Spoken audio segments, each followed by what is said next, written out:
actually install a Helm chart that's been created or that you already downloaded. So at the minute, if I just go here and just do ls-la, you see that I've got this web chart that we just created. How do we actually install this chart?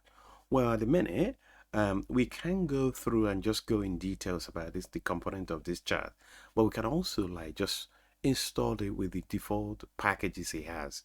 Well, let's do that. Let's just install this chart without actually seeing the content. So let's do that. What do? You simply just say Helm upgrade install, or obviously you can just do upgrade. You can do Helm upgrade, can type upgrade, Helm upgrade install, and then just mention the name of the chart. In this case, is the web chart here. If I press an enter, it will show you that this chart is now fully deployed. What you can see is that obviously say release you does not exist. So if it doesn't exist already, it will just keep it and just do the next thing. So it wouldn't actually upgrade, but because this is the first time we are running it, so you just throwing out saying that it doesn't exist. So this is why you're having revision 1 here, and everything the namespace we're installing is on the default namespace, and it just goes on to install that. Once it has installed that, it will just give you like the default way you can kind of access what is inside. All you really need to do is to copy all of this, really, because it's giving you a command to access what is inside. But as we journey along, I would be explaining line by line what each of these means. So let's see how to actually access.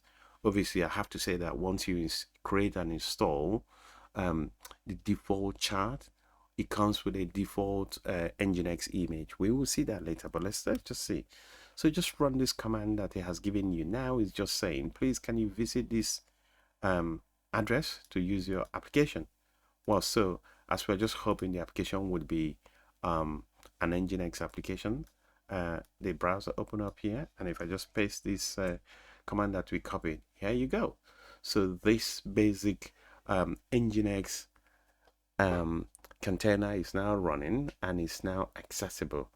What you can see here quickly is that at this point in time, it is just saying that it is just, we're just going to go and grab the port name, and then the next thing we do is to go and grab the container port name as well.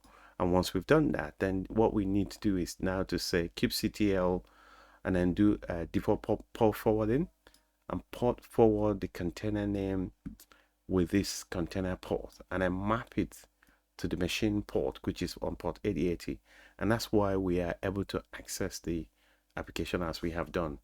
This is one way to actually access that. Thank you.